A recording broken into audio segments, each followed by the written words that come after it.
Welcome to Just Facts Academy, where you learn how to research like a genius.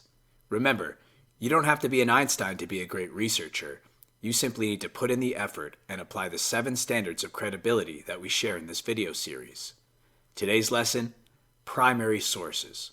Let's define this standard, explain why it's important, and show you how to apply it in your own research. So what exactly is a primary source? I like how the Ithaca College Library website puts it. A primary source provides direct or first-hand evidence. A news article, an award-winning book, even Wikipedia may accurately portray the truth, but if it cites information from another source, then it's not the primary source for that information. This is extremely important to recognize. Why? Well, whether intentionally or not, secondary sources often reflect someone's interpretation of the facts, instead of the actual facts. A secondary source usually filters and paraphrases information, while leaving some in and leaving some out. This can cause all sorts of problems. Remember that childhood game Telephone? How often did that original phrase make it to the last person without significant distortions? And that assumes everyone is passing information with the best intentions and would never be dishonest. Secondary sources typically have much less space to convey the facts and often leave out important caveats revealed by the original sources. This is a huge reason why it's so crucial to access the primary source. And one more thing, make sure the source is credible. Though a tweet from an activist at a political rally can provide first-hand evidence and thus be a primary source, that does not mean they should be blindly believed. Credible sources prove what they say by providing conclusive evidence. Are you ready for an example? This one's pretty ridiculous, but it reveals how the failure to use primary sources can lead you to believe complete nonsense. Have you ever heard of the Brazilian aardvark? No, it's not a newly discovered species. Someone fabricated this name to describe a raccoon-like creature that's actually called a coati. Then he put the name on Wikipedia as a joke. Well, no one caught it, and in the next few years, dozens of websites began calling this creature a Brazilian aardvark. This includes media outlets like Time Magazine, Scientific American, the London Telegraph, The Independent, and even a book published by the University of Chicago. When this fictional name was first posted on Wikipedia, there was of course no source for it. But after other websites used Wikipedia as their source, Wikipedia editors could now provide a source for this bogus claim, one of the very same sources that took it from Wikipedia. See how easily misinformation can spread if people trust secondary sources? Now, it's not a big deal if you think a Brazilian aardvark exists. But when it comes to important issues, it's vital that you go to the primary source so you don't get fooled. One of those issues is sexual violence.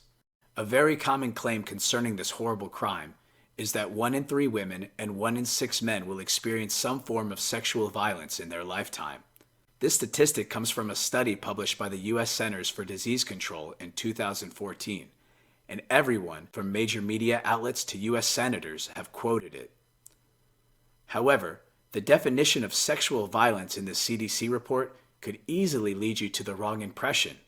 This is because it includes scenarios like an unwanted kiss and consensual sex after someone tells you a lie or makes a false promise. You would never know this from the vast majority of secondary sources that have cited this statistic, like media outlets and senators, or even if you read the CDC's entire 18-page report. You can only find it in a file of supplementary information attached to the report.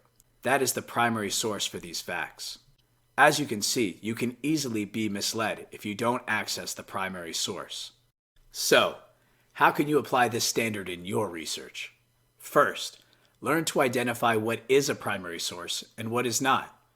Common primary sources are government reports, datasets, papers in academic journals, uncut videos, and complete transcripts.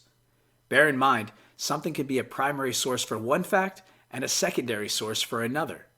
Again, if a source relies on another source or does not provide documented evidence, it is not the primary source for that information. Second, be ready to dig.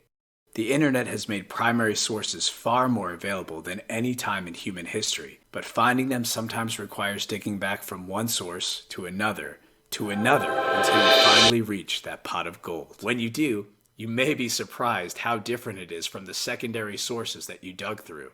Third, don't give up. Internet searches often yield a lot of shoddy content. Don't stop at the first 10 results.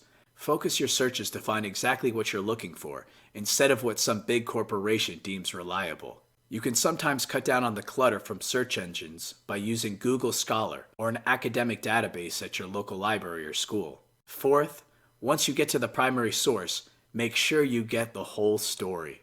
Learn how the data was collected, where, who, what questions were asked. Most studies contain sections called limitations. Read it and consider how your conclusions could be affected.